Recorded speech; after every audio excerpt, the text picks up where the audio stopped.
Es loco, soy bien, soy a la casa. You've got to stop it now. I'm not used to making this kind of videos, but this is an emergency. Seriously, you better stop it now or I'm gonna go loco. I know.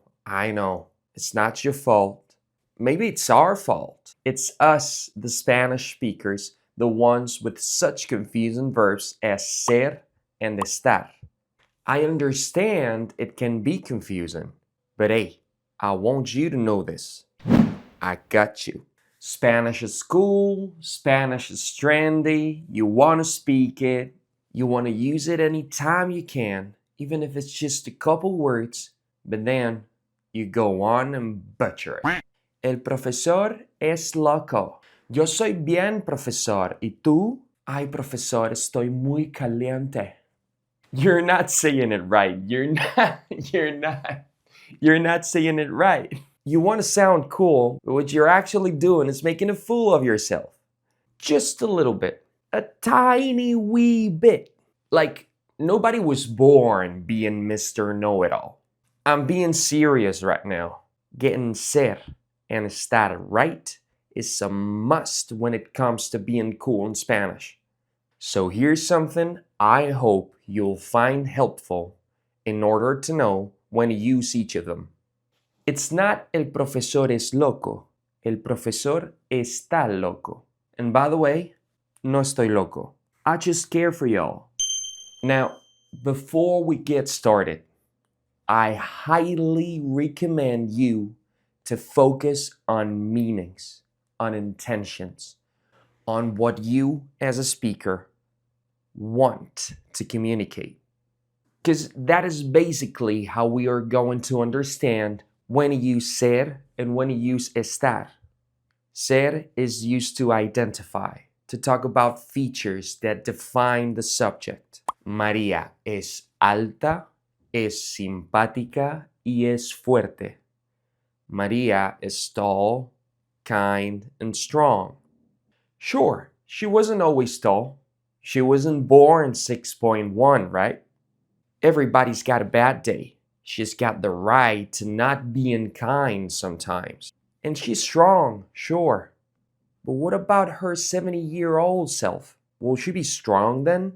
These adjectives identify her. And sure, they may change, but they are a part of who she is to the eye of us speakers. Thus, you need ser.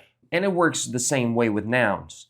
María es doctora, María es futbolista, María es profesora. Maria's got a lot of jobs. Estar, on the contrary, is used when talking about a condition, a circumstance.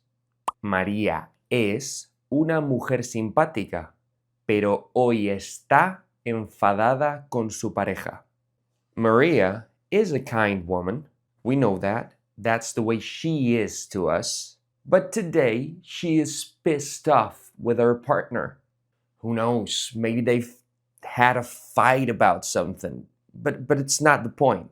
The point here is that estar enfadada is a circumstance and not an attitude that anyone could identify her with. And that's why we use estar. Look at this next example. María está de profesora. María está de profesora. So she's not a teacher. We wouldn't define her as a teacher, but she's working as a teacher. Probably because she didn't find a job that suited her career, or maybe because she decided to start out a career as a teacher recently, and that's why us speakers don't see her as a teacher yet. Now, look, tu hijo es alto. Tu hijo está alto. Depending on what you want to say, both are correct. How about that, huh? Do they both mean your son is tall? How come? Well, again, it's simple, and I got you. When using ser, what you're saying is that you identify tu hijo, your son, as a tall person. When you use an estar, What you're saying is that you have never identified your son, tu hijo, as a tall person. So maybe he's grown up. And that is exactly what is changing in your message. You're saying something different with just switching one verb. How cool is that? Tu hijo es alto, your son is tall to me. Tu hijo está alto. I'm stating that I'm not used to your son being tall. He must have grown up. Uf.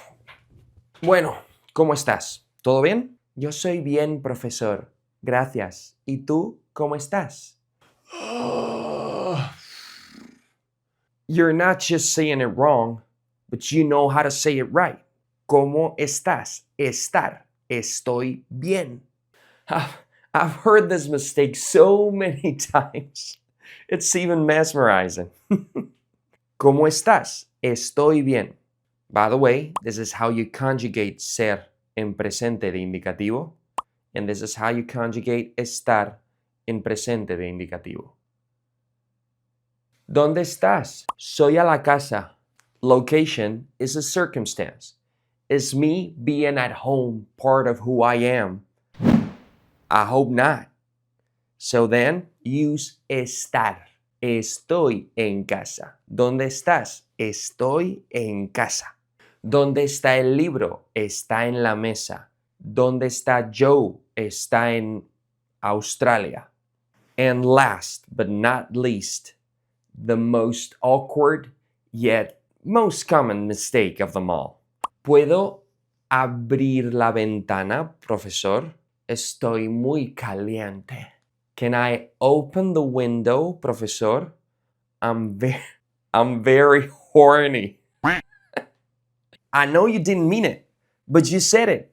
It's like abiding by the law. You gotta do the right thing, even if you don't know what the right thing is.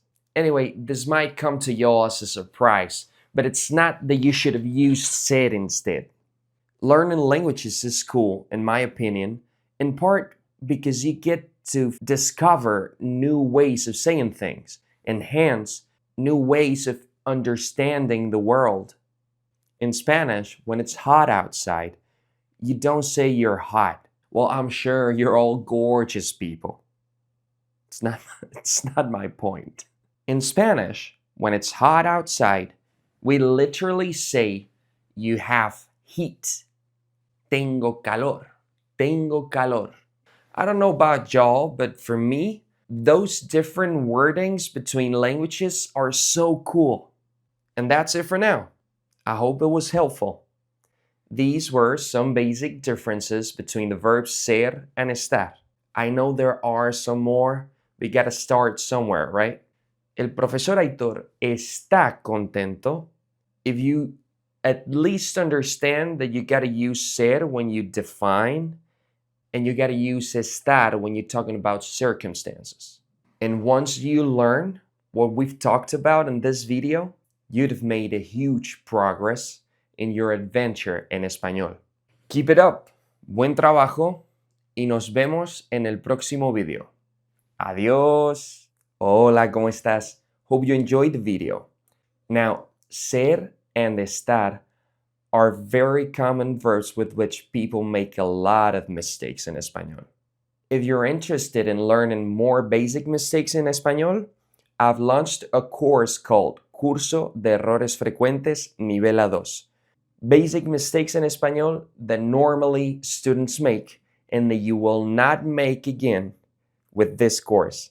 Find out more in the link below. Adiós!